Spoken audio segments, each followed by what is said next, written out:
சனாதனத்திற்கும் ஜனநாயகத்திற்கும் இடையே நடக்கும் நெடுங்கால யுத்தமே இந்திய வரலாறு. சுதந்திரமே ஜனநாயகம், சுதந்திரத்தை மறுப்பதே சனாதனம். சமத்துவமே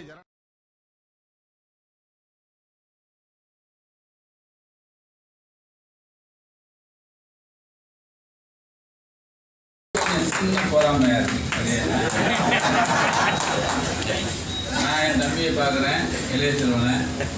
இப்போ நான் போகும்போதே ஏறிட்டே போவேன். என்னையா கட்சிக்கு இத்தனை வச்சுருக்காங்க, நமக்கு என்ன நீங்கள் அப்படின்னு சொல்லிக்கிட்டே போவேன். ஒரு சின்ன மனுஷனுக்கு ஒரு குட்டிக்கார புத்தி இருக்குல்ல, ஒரு போராமல் இருக்கும் எப்பயுமே. அடுத்த வேலை வந்துட்டா அப்படி. இப்போ ஆனால் ரவீந்திரன் பேசிட்டுருந்தேன், யார் வேகமாக போகிறாங்களோ அவங்க தான் தொட முடியும். நீ வந்து நல்லவன் கேட்டனால பின்னாடி அது யார் வேகமாக போய் தொடுறோம். கூட்டணி அப்படிதான் இருக்கு. கடையில் வந்து 40 பேரை போடுறாங்க, மறுபடியும் 350ங்கிறாங்க, அப்புறம் ஒருத்தனை பிடிச்சி விட்டாங்க, அப்புறம் வராங்க போகிறாங்க. பார்த்தீங்கன்னா இது பூராமே இந்த செயலி, இந்த இணையதளம், இது பூராமே இதை நோக்கி தான் நகர்த்துறாங்க எல்லாருமே.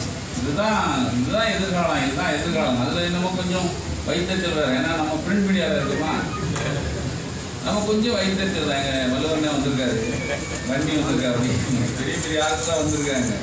நமக்கு கொஞ்சம் இணையதளத்துக்கு எங்கள் ஆளுக்கு சொல்லுவாங்க, இணையதளம் திறக்க நீயா போனேன் அப்படிம்பாங்க. இது நம்ம பிசிகா பெரும்பான்மை, இது நம்ம கட்சி, நம்ம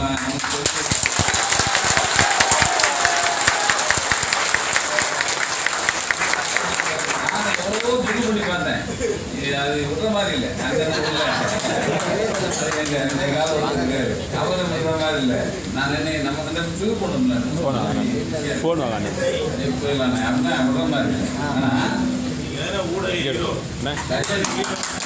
ஆனால் அது சும்மா எவனோ சொல்றாங்க, சும்மா இந்த சஜன்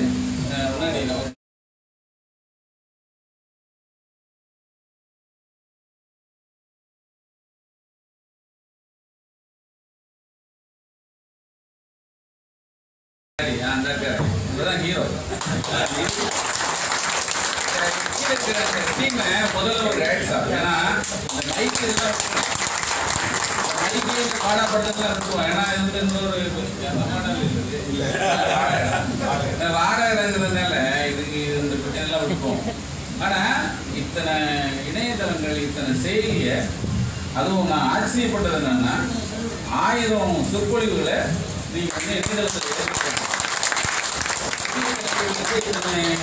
சொற்பொழிவு ஏற்றிருக்காங்களான்னு எனக்கு தெரியல. அது இனிமேல் தான் நான் பார்க்கணும். இதெல்லாம் நான் என் தம்பிட்டு தான் சொல்லியிருக்கேன், இதெல்லாம் இத்தனை பண்ணியிருக்காங்களா அப்படின்னு பார்க்கணும். ஏன்னா ஆக ஒரு உழைப்பு இதுக்கு பின்னாடி இருக்குதுங்கிறது எனக்கு நல்லாவே தெரியும். இந்த டீமை நம்ம பார்க்குறேன். எனக்கு நான் ஆரம்பத்துலேருந்து பார்க்குறேன். இப்போ அண்ணன் பொதுவாளுக்கு வந்து 30 வருஷங்கிறாங்க, நாங்கள் வந்து பத்திரிகைக்கு வந்து 30 வருஷம் ஆச்சு. 30வது வருஷம் எப்படி கிடக்குறோங்கிறதுலாம் பெரிய விஷயம். இப்போ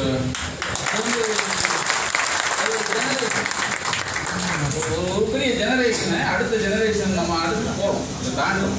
அப்போது இதுக்கு எவ்வளோ கஷ்டம் இருக்குங்கிறத நான் வந்து உண்மையாக உணர்ந்தேன். அந்த ரீதியில் அடுத்த கட்டத்துக்கு இந்த அமைப்பை கொண்டு போகிறதுக்கு இந்த இணையதளங்கள் மிகப்பெரிய வலு சேர்க்குங்கிறத எனக்கு அதுக்கு இது பின்னாடி உழைத்த அனைத்து தோழர்கள் அனைவரையும் நக்கீரன் வாழ்த்து. நமக்கு வந்து எனக்கு இந்த வாட்ஸ்அப் மேலாம் மரியாதை இல்லைங்க. எனக்கு ஃபேஸ்புக்கில் நான் இல்லை, வாட்ஸ்அப் அந்த எல்லாமே நான் வேணாம் ஏம்பேன். ஏன்னா நம்மளுக்கு நாரடிச்சு யாரும் தூங்குறது இல்லை அப்படிமே. அது மேலே எப்போ மரியாதை வச்சு தெரியுமானே, இந்த ஆகஸ்ட் 9ஆம் தேதி காலையில் 8 மணிக்கு நம்ம தூங்கினாங்க எங்கள் ஏர்போர்ட்டில் ரூமில் ஒரு நிர்வாகி வர அவங்களுக்கு தெரியும். அது சந்திச்சு வச்சு எங்கள் சுபாஷினி அக்கா கேட்டாங்க, அது அந்த சுபாஷினி சாரி அது என்ன நிர்மலா தேவி விஷயம், அது நீங்கள் தான் வெளியே கொண்டு வந்தீங்க. ஆமாங்க, ஏங்க யாரும் எடுக்கல தெரிலங்க. ஏன்னா அது கவர்னர் சம்மந்தப்பட்டிருக்காரு, வேறு வேறு பேச்சுக்கெல்லாம் சம்மந்தப்பட்டிருக்கு அப்படிங்கிறது அது ஒரு பக்கம். அதுக்காக நம்மளை காலையில் ஒரு 7:55க்கு நான் 7:50 என்னை வெயிட் பண்ணிட்டாங்க. உள்ளேருந்து வெளியே வராங்க. 7:55 8 மணிக்கு நான் ஏர்போர்ட்லேருந்து என்னை கொண்டு வராங்க.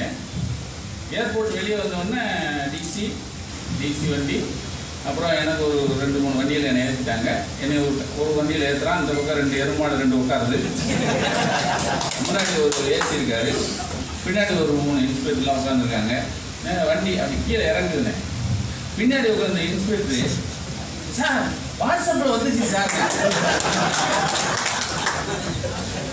ஏசி எப்படியா சொல்ற அப்படின்னு அவன், இப்பதான் ஏன் வந்தான், அதுக்குள்ள எப்படியா வந்துச்சு அப்படின்னு அவன். நானு அப்பாடானே, நான் என்ன சார் அப்பாடாங்கிறீங்க, நீ எங்க வேணாலும் கொண்டு போ, அதான் வாட்ஸ்அப் இந்த வாட்ஸ்அப்லேயே மரியாதை கொடுத்தாங்க.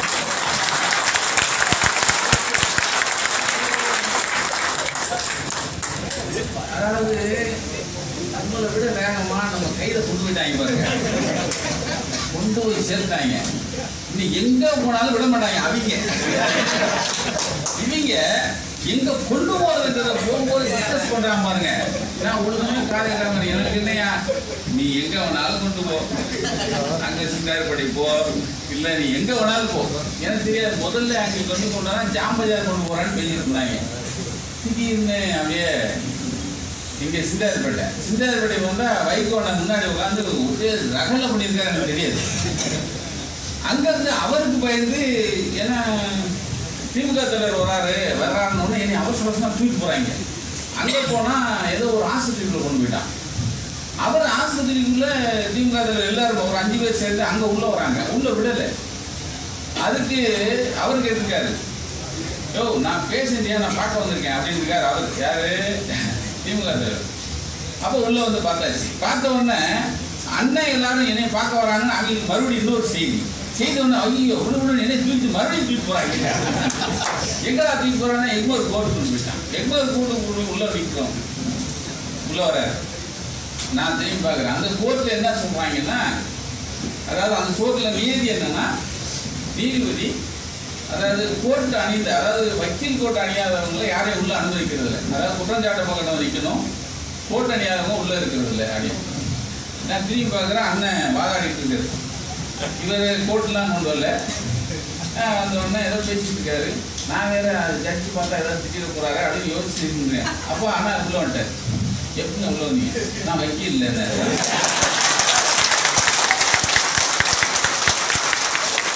அவரு புத்தர் தானே பின்னாடி இவர் எப்படி வந்தாரு? அவர்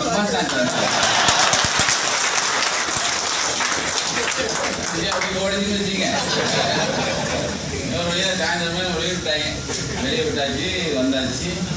இப்போ இந்த இதுக்கு அப்புறமா ஒரு நிகழ்வு எனக்கு ஒரு பக்கம் சந்தோஷமா இருக்கு.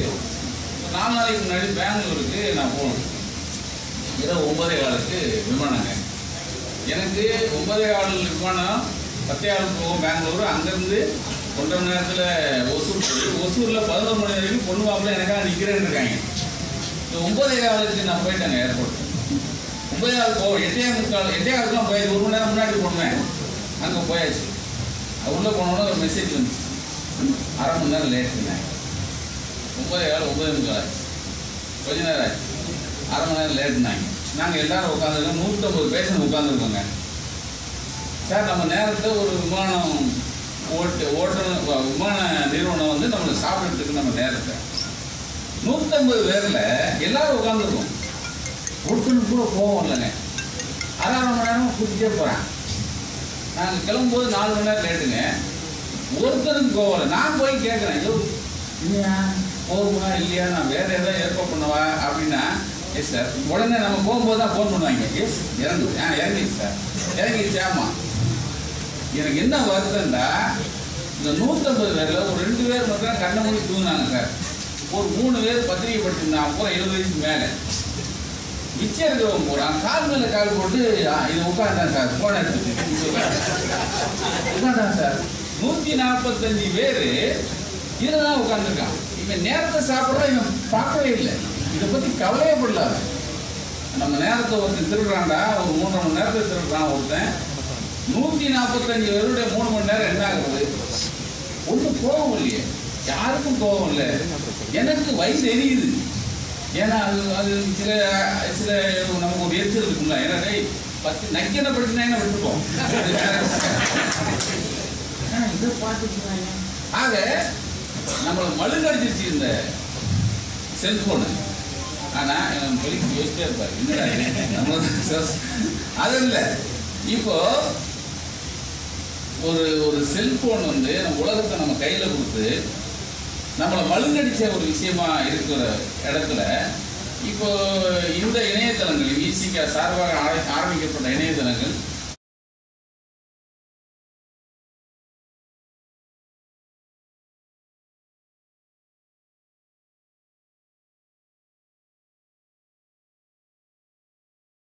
மாதிரி உபயோகமான ஒரு விஷயங்களை உள்ள கொண்டு போறதுங்கிறது அது எனக்கு அங்க வந்தாலும் முடிக்கணும். இந்த சூழல்ல நான் ரவீனன் பேசும்போது சொன்னேன், இந்த ஓட்டம் அதாவது எப்பயுமே இந்த காலாட்டுறதுன்னு சொல்லுவாங்க தெரியுமா, காலாட்டுறது. அன்னைக்கு ஒரு பெரிய தலைவர் கூட்டணியில் வரிசையாக நின்று இருக்கிற தலைவர்கள் ஒரு ஆள்னு வச்சுங்க, அங்கே நான் அதை செய்ய சொல்கிறேன், எது செய்யுங்க வரிசையாக நிற்கிறதில்ல, எங்களை யாருமே கண்டுக்க மாட்டேங்கிறீங்க, நீங்கள்லாம் எங்களை கண்டுக்க மாட்டேங்க. நான் சொன்னேன், அப்புறம் இந்த காலாட்டுறதுனா என்னன்னு தெரியுமாண்ணே? தெரியும். அதாவது காலாட்டினா தான் உயிரோடு இருக்கான்னு நினைப்பான். அதே மாதிரி கட்சி நடத்துகிறவர் ஏதாவது ஒன்றுனா ஒரு அறிக்கை கொடுக்கணும். நீங்கள் ட்ரெயின் வரும், கடைசி புதுசு ட்ரெயின் வரும்போது தான் நீங்கள் வருவீங்க, எல்லா ட்ரெயினும் போயிடும். அப்போ தான் நீங்கள் வந்து ஒரு அறிக்கை கொடுப்பீங்க. அது 4 நாளைக்கு முன்னாடி முடிஞ்சிடும். இப்போ வந்து இந்த செல்ஃபோன் சனியை வந்த பிறகு எல்லாமே காலையில் ஆரம்பித்தது, சாயந்தரம் வேற முடிஞ்சிச்சு, அடுத்த நாள் வேற செய்தி, அப்படி போயிடுச்சு. அந்த ரீதியில் நான் உதாரணம் சொல்கிறேன். எங்கள் ஆஃபீஸ் 1000 பேர் வந்து அடித்தாயா, முதல் அறிக்கை வந்து கலைஞர் இருந்தது, 2வது அறிக்கை வந்து பெருமாட்டம். இன்னைக்கும் நான் ஏன் நம்ம அமைப்பாய் திரள்வோம் பின்னாடி நிற்கோம்னா, எனக்கு அந்த ஒரு நன்றி கடன் தான். நான் இப்போ ஒரு விஷயத்தை நான் பாராட்டணும். இந்த திருச்சியில் இப்போ வந்து ஒரு அமைப்பாய் திரள்வோம், ஒரு அந்த அமைப்பாய் திரள்வோங்கிற ஒரு சிரேசனவர் தேசங்காப்போன்னு சொல்லிட்டு ஒரு பெரிய மாநாடு, உண்மையிலே பெருமைக்குரிய மாநாடு. அது வந்து நான் நக்கலில் வந்து அது ரொம்ப சிறப்பாக நம்ம வந்து கொண்டாடணும். நக்கல் இணையதளமும் சரி, நக்கல் பத்திரிகைலையும் சரி, அது வந்து பெரிய லெவலில் நம்ம வந்து கொண்டு போய் சேர்த்தோம். ஏன்னா அந்த அந்த அந்த மாநாடு திரட்டின கூட்டம், ஒரு கட்சி, ஒரு பெரிய கட்சிக்கு இணையாக வந்து ஒரு கூட்டத்தை கூட்டுறதுங்கதான் சாதாரண விஷயம் இல்லை. முகத்துக்காக சொல்கிறேன். ஏன்னா அந்த தேதியை பலமுறை மாற்றினாங்கல்ல, பலமுறை தேதி கொடுக்காம மாற்றினதெல்லாம் நான் கேள்விப்பட்டிருக்கேன். சொல்லிகிட்டே இருக்கிறது,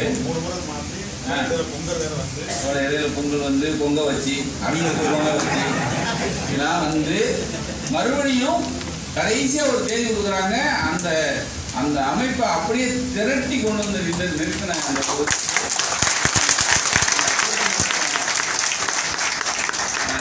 உங்க தலைவருக்கும் சரி, அவர் பின்னாடி இருக்கிற தோழர்கள் அனைவரையும் நக்கீரன் வணங்குகிறது. அந்த பேச்சு நிறைவுரை அது வந்து ரொம்ப பாராட்டக்கூடிய ஒரு நிறைவுரை பண்ணியிருந்தாங்க. அதாவது அந்த மேடையில் அந்த சிறப்படைப்பாளர் வந்தவங்களோட உரையும் நல்லா இருந்தது.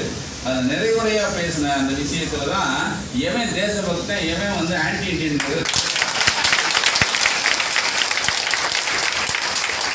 ஆன்டி இந்தியன் சொல்றவங்க பூராம அங்கிள் இந்தியாங்கிறது அங்கதான் தெளிவாக புரிய வச்ச ஒரு பெரிய மாநாடு. நான் அந்த மாநாடு வந்து நான் இப்பயும் போல் அதாவது பார்க்குறவங்க தான் சொல்லிட்டு இருந்தேன். அந்த அளவுக்கு ஒரு திரட்டி ஒரு மக்களை வந்து ஒரு அமைப்பை கொண்டு வந்து நிறுத்த முடியுங்கிற ஒரு சக்தி படைத்த அவர்கள் கூட இருக்கிற அந்த இளைஞர் வட்டாரம் இவங்க எல்லோருக்கும் இவங்களுடைய முயற்சியை நக்கீரன் எப்பயுமே அவங்க கூட துணை நிற்குங்கிற இந்த நேரத்தில் சனாதனத்திற்கும் ஜனநாயகத்திற்கும் இடையே நடக்கும் நெடுங்கால யுத்தமே இந்திய வரலாறு. சுதந்திரமே ஜனநாயகம், சுதந்திரத்தை மறுப்பதே சனாதனம்.